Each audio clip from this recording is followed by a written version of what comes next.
নারী অধিকার এবং স্বাধীনতার কথা বলি, তারাই এখন দেখছি শুধু রাজনৈতিক কারণে নারীদের উপর হামলা করছে। এবং এটা শুধু নারীদের উপর করছে না, সারা দেশে আপনারা দেখছেন যে বিভিন্ন কনস্টিটুয়েন্সিতে ইতিমধ্যে হামলা শুরু হয়েছে।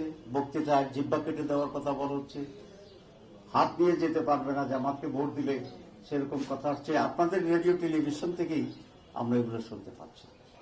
যেখানে এই সরকারের প্রধান প্রতিশ্রুতি হচ্ছে যে এবার নিরপেক্ষ এবং একটি শান্তিপূর্ণ নির্বাচন। কারণ নির্বাচন যদি সুষ্ঠু না হয়, শান্তিপূর্ণ না হয় এবং নিরপেক্ষ না হয়, তাই নির্বাচনের রেজাল্ট যাই হোক, এটা দেশ এবং বিদেশে কোনো গ্রহণযোগ্য হবে। তো এত বড় আন্দোলনের পরেও যদি নির্বাচন গ্রহণযোগ্য না হয়, তাহলে আমাদের ভবিষ্যৎটা কি? ভবিষ্যৎটা খুবই অন্ধকার এবং খুবই নেগেটিভ হবে জাতির জন্য। রাজনৈতিক দলগুলোর এখানে ভূমিকা আছে সরকারের পাশাপাশি, কারণ সমস্ত রাজনৈতিক দলকে এটা বোঝা উচিত যে জোর করে ক্ষমতায় গেলেই এবার আগের চেয়েও খারাপ পরিণতি হতে পারে। সুতরাং আমি এই আহ্বান জানাবো সব রাজনৈতিক দলের প্রতি, ইনক্লুডিং জামাত ইসলামী, যে আমাদের সবাইকে দায়িত্বশীলতার পরিচয় দিতে হবে, সুষ্ঠু নির্বাচনে ভূমিকা রাখতে হবে এবং একটি সঠিক নির্বাচন যাতে হয় এই দায়িত্ববোধের পরিচয় দিতে হবে। না হয় এই দেশকে সঠিক পথে রাখার আর কোনো বিকল্প থাকবে না এবং এতে করে সকলেই আমরা সাফার করবো। কেউ যদি মনে করে জোর করে ক্ষমতায় গেলেই বোধহয় সব শেষ হয়ে গেল, আমি মনে করি এটা মারাত্মক ভুল রাজনৈতিক চিন্তা এবং সিদ্ধান্ত হবে। রোববার 25শে জানুয়ারি দুপুরে যশোর 2 আসনে দাঁড়িপাল্লার পক্ষে ভোটের প্রচারণাকালে জামাতের নারী নেত্রীর উপর যুবদলের হামলা ও হেনস্থার ঘটনা ঘটেছে। এতে 2 জন নারী আহত হয়েছেন। জিগরগাছা পৌরসভার 5 নম্বর ওয়ার্ডের কীর্তিপুর এলাকায় জামাত ইসলামীর উপজেলা মহিলা নেত্রীরা দাঁড়িপাল্লা প্রতীকে ভোট চাইতে গেলে উপজেলা যুবদলের সভাপতি আরাফাত রহমান কলদলের নেতৃত্বে সবুজ, আহানাস, সোহাগ সহ 15-20 জনের একটি দল জামাতের মহিলা কর্মীদের উপরে অতর্কিত হামলা করে আহত করে এবং মোবাইল ফোন ছিনিয়ে নিয়ে যায়। এ সময় তারা মহিলাদের ভ্যানিটি ব্যাগও ছিনিয়ে নিয়ে যায়।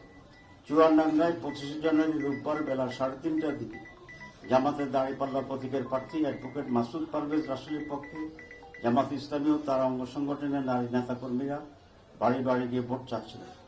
এ সময় এলাকার বিএনপির কয়েকজন নারী কর্মী প্রথমে তাদের বাধা দেন এবং হেনস্থা করেন। পরে বিএনপির পুরুষ কর্মীরা ঘটনাস্থলে এসে জামাতের নারী কর্মীদের গ্রাম থেকে বের করে দেওয়ার চেষ্টা করেন। এ সময় দাওয়াতি কার্যক্রমে অংশ নেওয়া নারীদের সঙ্গে অসৌজন্যমূলক আচরণ ও মারধরের অভিযোগ করেছেন জামাতের নেতাকর্মীরা। খবর পেয়ে পুলিশ ঘটনাস্থলে পৌঁছায়। এই ঘটনায় জামাতের 5 জন নারী আহত হয়েছে। কুমিল্লার নির্বাচনী প্রচারণার সময় জামাতের নারী কর্মীদের প্রকাশ্যে ঘিরে ধরে হেনস্থা করা হয়। নারীদের হিজাব নাকা খুলে নিয়ে যায়। সামাজিক যোগাযোগ মাধ্যমে ছড়িয়ে পড়া ভিডিওতে দেখা যায় নারীদের কথা বলতে বাধা দেওয়া হচ্ছে, অপমান করা হচ্ছে, চলাফেরায় বিঘ্ন সৃষ্টি করা হচ্ছে। টাঙ্গাইলের গোপালপুরে বিএনপি কমিটি দ্বারা জামাতের নারী কর্মীদের উপর হামলার ঘটনা ঘটেছে।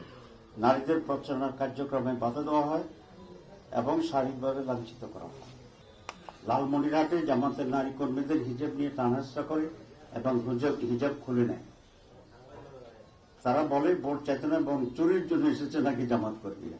ঘটনার ভিডিও ধারণ করলে মোবাইল ফোন কেড়ে নেওয়া হয়। জামাতের পুরুষ সদস্যদের বিএনপি নেতাদের নেতৃত্বে রুমে ঢুকিয়ে ব্যাপক মারধর করা হয়।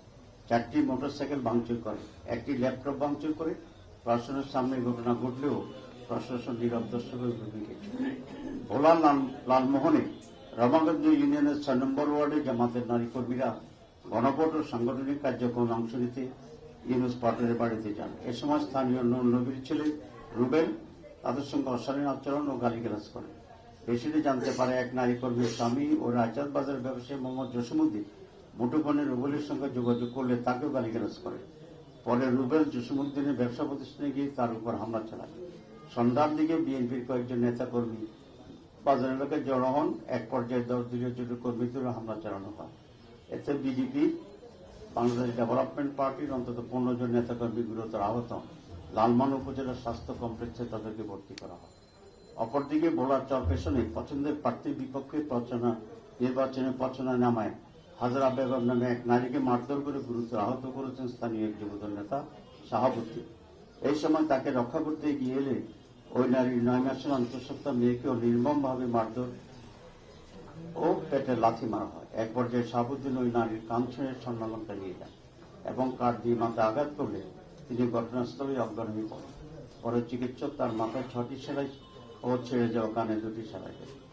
জামাত ন্যায্য নির্বাচনী কাজে না করতে পারেন সেজন্য হুমকি দিয়েছেন বিএনপি নেত্রী ও বিএনপির এমপি প্রার্থীর স্ত্রী ও বিএনপির মানবাধিকার বিষয়ক সহ সম্পাদক ও সাবেক এমপি অ্যাডভোকেট সৈয়দা আসিফা আশরাফি পাপিয়া তার বক্তব্যে বলেছেন, মামুনের উদ্দেশ্যে বলছি, আগামী 12 ফেব্রুয়ারি নির্বাচন আগে জামাত ইসলামীর ছাত্রী সংস্থার কর্মীরা কেউ বাসা গেলে 999 কল দিয়ে ধরিয়ে দেবেন যাতে বয়ান দেওয়ার আর সুযোগ না পান।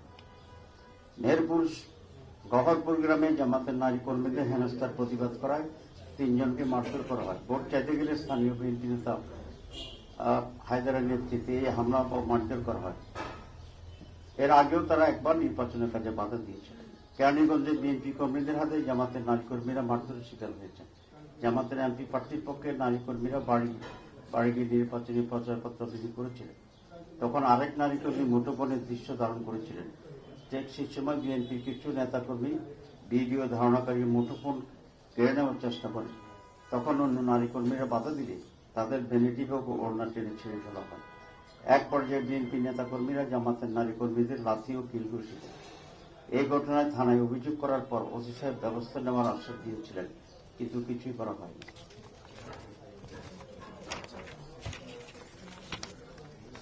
এছাড়াও দেশে বিভিন্ন জায়গায় রাজনৈতিক সংঘর্ষে নারী কর্মীরা আহত হয়েছেন, বাধার মুখে পড়েছেন, কর্মসূচিতে অংশগ্রহণ করতে পারেন। সাংবাদিক বন্ধুগণ,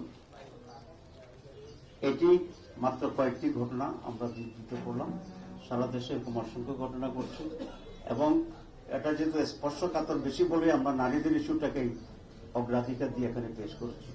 মূলত বহু জায়গায় অধিকাংশ কেন্দ্রেই ভোট কনস্টিটিউয়েন্সিতেই তারা হুমকি ধুমকি দিচ্ছে, মারধর শুরু করেছে এবং কেন্দ্র নিয়ন্ত্রণ এবং দখল করার মহড়া দিচ্ছে প্রকাশ্যেই অনেক জায়গায়। এটাই মনে হচ্ছে আজকে আমাদের প্রতিপক্ষ দলের একটা প্রধান স্ট্র্যাটেজি, যে তারা জানে যে জনপ্রিয়তার দিক থেকে জনগণের রায় পাওয়ার সম্ভাবনা কম, সুতরাং কেন্দ্র দখলেই জিতার জন্য তাদের অন্যতম প্রধান মাধ্যম এবং এই সন্ত্রাসী কর্মকাণ্ডটাকেই তারা অগ্রাধিকার দিয়ে নির্বাচনের সকল বিজয়ের জন্য তারা অগ্রসর হচ্ছে। ইলেকশন কমিশন এবং সরকার এখানে খুবই দুর্বলতা প্রদর্শন করছেন, তেমন কর্ণপাত করছেন না। হয় সরকারের বা ইলেকশন কমিশনের একটা সুষ্ঠু নির্বাচন করার কোনো ক্ষমতা নাই, অথবা তারা ইচ্ছাকৃতভাবেই ওয়ান সাইডেড হয়ে একদিকে হেলে পড়েছেন, যেটা এই পুরা নির্বাচনকে প্রশ্নবোধক করবে এবং এক জটিল পরিণতির দিকে দেশকে নিয়ে যাবে। আমরা সেক্ষেত্রে সময় থাকতে সজাগ হওয়ার জন্য এবং সঠিক ভূমিকা পালনের জন্য সকলকে আমরা অনুরোধ জানাচ্ছি। নারীদের উপরে এই অত্যাচারের এবং নারীদের কাজে বাধা দেওয়ার এবং হামলার প্রতিবাদে আমরা আমাদের যে নারী সংগঠন আছে সেই নারী সংগঠনের উদ্যোগে আগামী 31 তারিখ আমরা একটা প্রতিবাদ নারী সমাবেশ করব সরোয়ার্দী উদ্যান। সকাল 10:30 এই প্রতিবাদ সমাবেশ শুরু হবে এবং এই প্রথমবার বলা যায় আমাদের নারীদের বাধ্য হয়ে আমাদের নারী সংগঠনের কর্মীরা প্রকাশ্যে এসে এটার প্রতিবাদে তারা এই সমাবেশ করবে। যদি তাতেও সমস্যার সমাধান না হয় তাহলে আমাদের মহিলাদের পক্ষ থেকেও আরো ব্যাপক কর্মসূচি থাকবে। আর 11 দলীয় যে জোট আছে এই জোটের পক্ষ থেকেও আমরা মাঠে বড় ধরনের কর্মসূচি দিতে আমরা বাধ্য হব। আপাতত আমরা আমাদের মহিলা সমাবেশের কর্মসূচিটা আমরা ঘোষণা করছি, যাতে করে সরকারের দৃষ্টি আকর্ষণ হয় এবং প্রতিপক্ষেরও আমরা দৃষ্টি আকর্ষণ করতে চাই, কারণ তাদেরও সংযত হওয়ার এবং আচরণবিধি মেনে চলার বিষয়টি আছে। অন্যথায় এই জাতি যা করণীয় সেটা করবে ইনশাআল্লাহ। আপনাদের সবাইকে অনেক ধন্যবাদ।